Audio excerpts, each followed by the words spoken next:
Vengeance by George Willson. Chapter 2. A Disenchanted Wife. Yes, I'm retelling the story at this point, and I could tell you who the killer was, but I've been informed that this is a very bad idea, and if I keep you wondering throughout the story, you will keep reading. Or something like that. I just thought I'd point out why I kept Michael's killer deliberately vague like I did. As you will quickly discover, the fact that the killer is female plays into the bigger tale, and was something we learned pretty early in the course of the investigation. So, I haven't told you anything I didn't know during the time this was going on back then. In the morning following the murder, Athena Michaels was driving home from her mother's house in Monument, where she had allegedly spent the previous evening. Athena was a little younger than Hank, with a pretty face that lit up the room when it smiled, short brown hair and blue eyes that until this day had experienced very little in the way of tragedy. She had grown up sheltered in her parents' house, and up to the point where she married Hank, she knew very little to nothing of the evils of the world. Ever since her father had died the year before, she had been traveling to her mother's house once a week to help out around the house and staying the night, so she didn't have to drive back in the dark. Hank had married her for the clear reason that she was so kind and pure that she reflected very well on him as a professor and community leader. It could even be said that it was Athena that got Hank to where he needed to go just by being herself without knowing it. Yes, she was that kind of person. Bluffs was one of those little mountain towns that existed for the sole reason of existing in the shadow of the Rockies. Its residents loved their peace and quiet and waking up to a spectacular view. The streets were lined with little shops owned mostly by its residents, because big box stores like Walmart didn't see any profit in such a small town, even with its university, so none of them came here. At the same time, such a life made us happy. Athena turned onto her street, and upon seeing the ugly yellow hatchback parked in front of her house, her brow furrowed, not out of anger, but curiosity. She knew her husband Hank helped out his students, but rarely had she known of one to come to their house. She was worried that someone might have needed help, and she wasn't there to assist him as she felt was her place.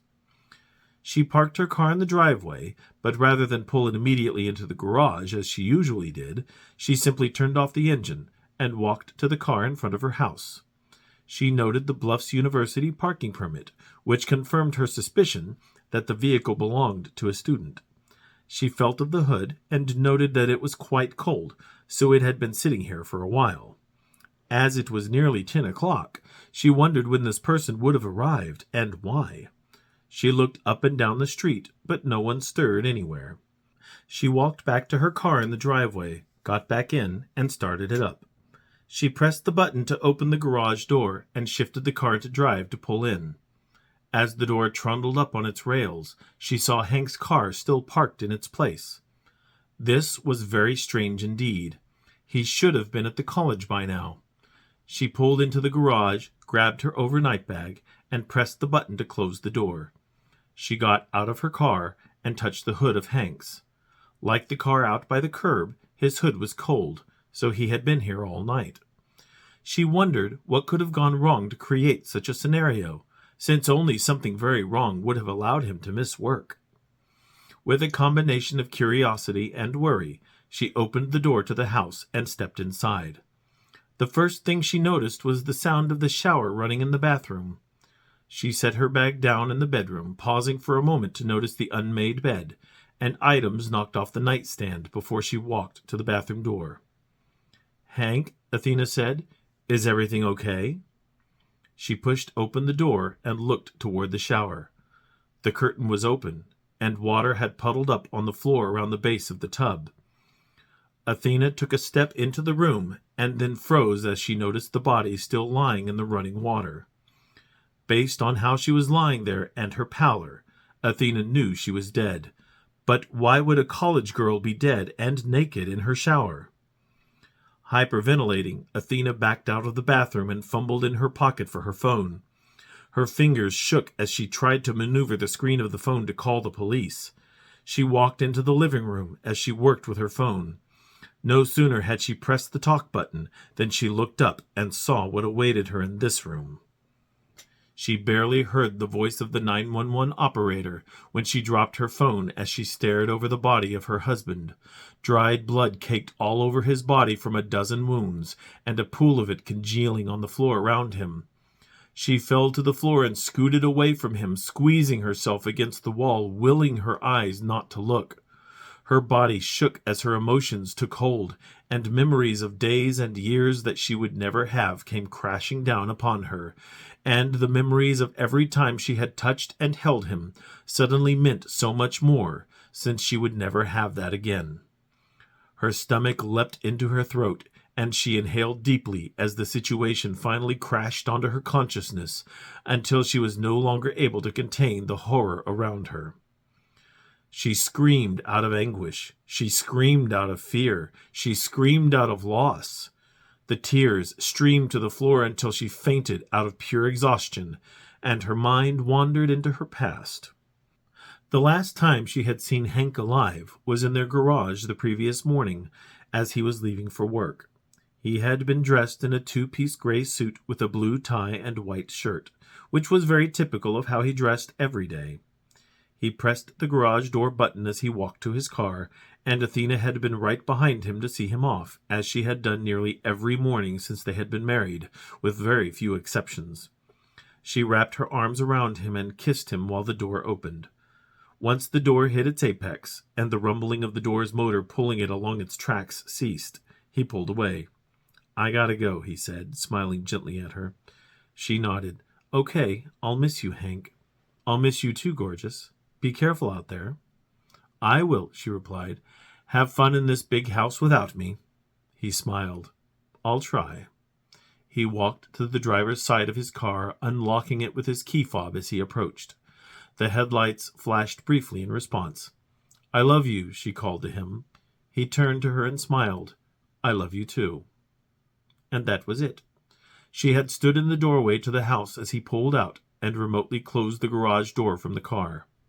The slow rumbling closure of the garage door blotting out her final image was like a closure to that part of her life, though she couldn't have known that at the time. She was grateful that those were their last words together, but now with his death, there were so many unanswered questions. The police arrived without her help. The operator had used the GPS on Athena's phone to find out where she had called from, and she had made her way back to the garage to open the door remotely, without passing by her husband's body to let them in. The two responding officers immediately called the situation in and escorted Athena outside the house to allow her to breathe and come around to the point that she could answer some basic questions. This was when I came into the picture. We kept her outside while we went over to the living room, took what evidence there was, and wheeled out his body. The living room was fairly large for the house to be as small as it was.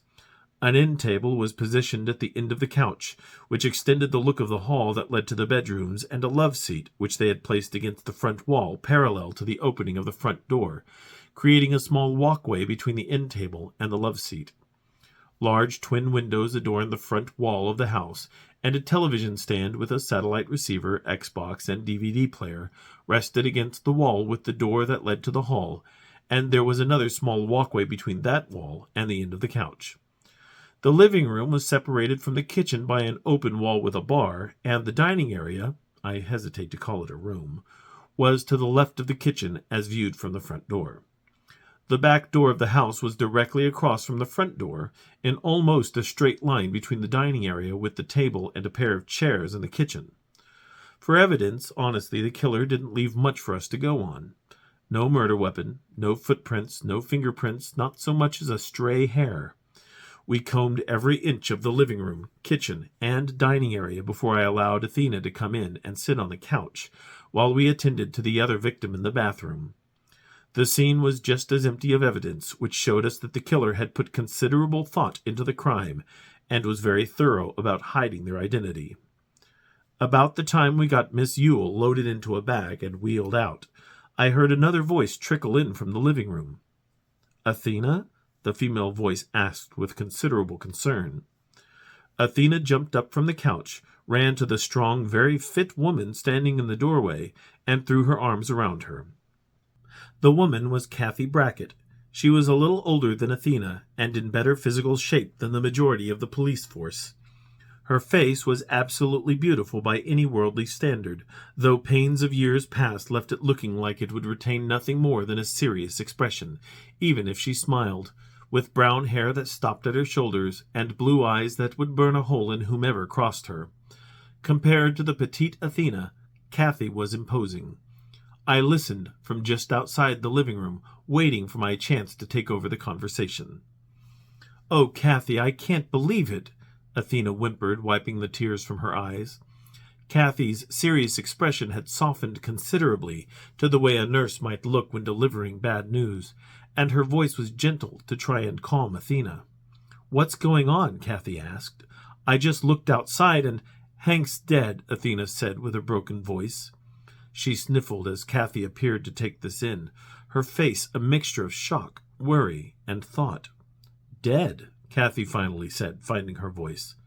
"How?" A long pause from Athena told me that this was my moment to jump in and find out about this newcomer. Habitually, I tend to look at everyone who shows up to a murder scene as guilty until proven innocent, just because the guilty party generally lurks in the slightest of places, and I hate missing stuff like that.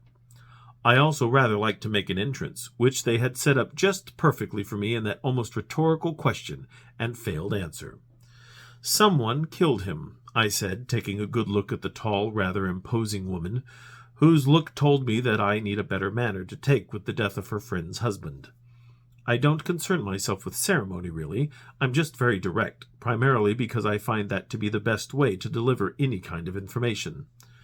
I walked toward them dressed in a deep blue suit and tie, though I do like to envision myself in a long blue trench coat and fedora, but let's face it, no one dresses like that anymore. I had my hands tucked into my pockets and approached them confidently, as Kathy eyed me like a mother protecting her young, and Athena looked at me like the young hiding behind a parent. "I wasn't aware Mrs. Michaels was expecting visitors," I followed up. "This is, Athena began before choking on her emotions again. Kathy extended her hand of her own accord. "Kathy Brackett," she said humorlessly. "I live next door." "Detective Thompson," I told her. The whole introduction felt more like a face-off of competitors than an investigator learning someone's name. Her grip was astonishing, and her gaze met mine like a python, holding me for just a moment before I broke off. There was time to dwell on it, really, as we'd gathered what we could from the house, so it was time to see if Athena could tell me anything worthwhile now that she had had a chance to calm down. "Do you mind if I ask you a few questions?" I asked her, holding my hand out to indicate my desire to have her take a seat on the couch. Athena shook her head, which meant yes, and walked back to the couch to sit down. Predictably, Kathy followed and sat next to her. I looked disapprovingly at Kathy.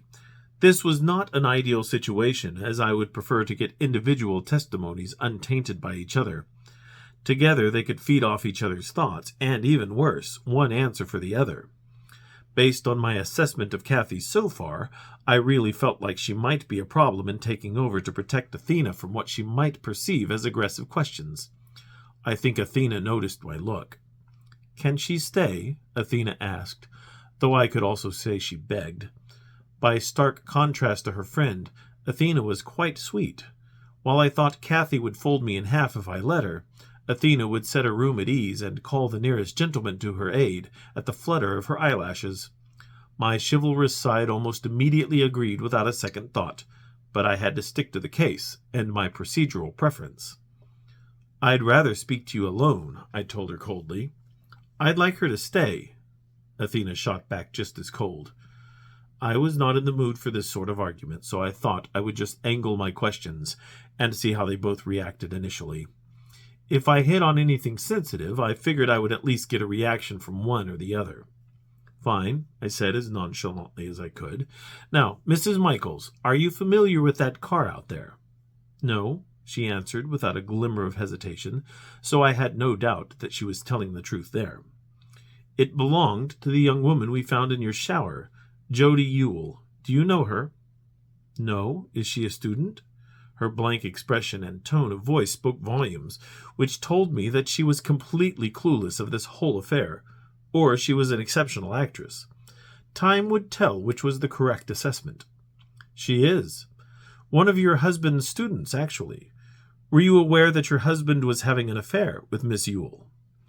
This was the question that I wanted a reaction to, since her reaction would tell me at the very least whether this was something she knew that might have been a factor in her motive if she had done it. It would also serve to give me a solid insight into their relationship. However, Athena's face showed that she was naive enough to not have considered this to be a possibility. I honestly couldn't believe anyone would miss something that had to be obvious. I had seen cases of adultery before, and there were always signs that each person in a couple would see ahead of time to suspect the other, from the obvious signs of strange smells and staying late, to the minor things like changes in habits or convenient excuses. It was extremely rare for one person to be so completely in the dark as to the activities of the other. So rare, in fact, that her reaction almost strengthened my idea that she was simply acting. The alternative was that she actually didn't know, and however Mr. Michaels conducted himself must have been above reproach to hide such a thing from his wife. No, she finally said with such absolute conviction that I wasn't sure if she confirmed my suspicion of her naivety or her acting skills. Are you sure that's why she was here? I barely managed to stifle a chuckle, which still came through. I mentally noted that I may want to get a hold of her license or birth certificate later to make sure that Hank Michaels wasn't guilty of statutory rape along with everything else to be with someone this dim. Then again, if he had to maintain an appearance of a happy marriage, perhaps he simply looked for someone impressionable and easy to fool. Most psychology lessons don't take place in the bedroom, I quipped. Not that I know of, anyway. She was the one in the shower, though we found all of her clothing next to the bed. That's a little cold, don't you think? Kathy snapped, and I glanced up to see those razor-blue eyes cutting me in half.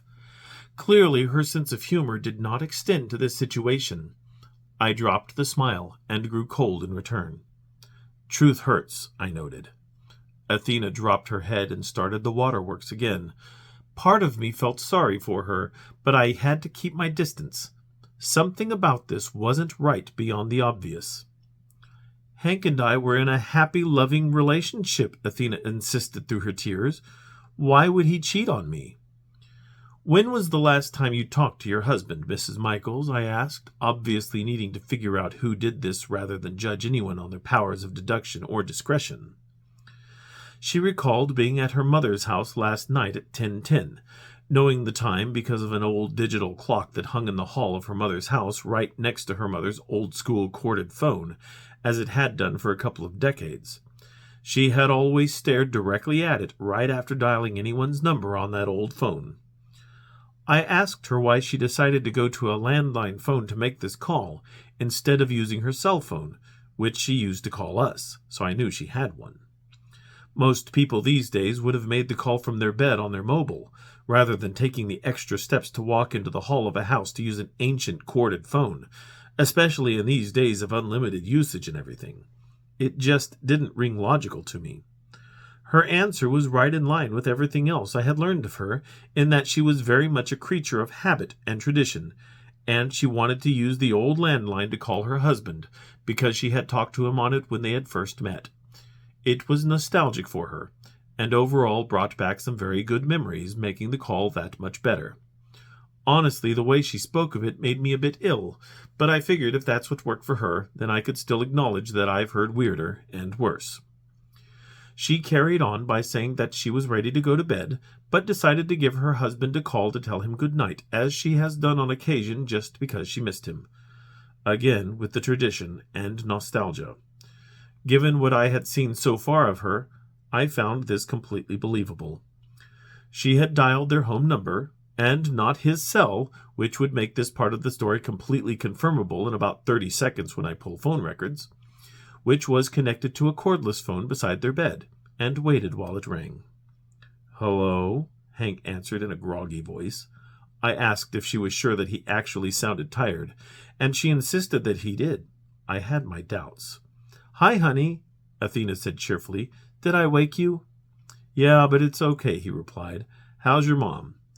"She just went to bed. I'm about to turn in too, but I just wanted to say good night." "Cool. And I'm sorry I woke you. I feel bad." "It's okay, really," Hank assured her, as naturally as anyone could sound. "Well, I don't know nothing," Athena continued, "so I don't want to keep you. I'll see you tomorrow." "All right. Good night." "Good night, honey. I love you." "Love you too." With a smile on her face, Athena hung up the phone and trotted down the hall to her childhood bedroom to sleep as she had done on every week prior to this one. She pulled the door shut behind her, thinking she didn't have a care in the world.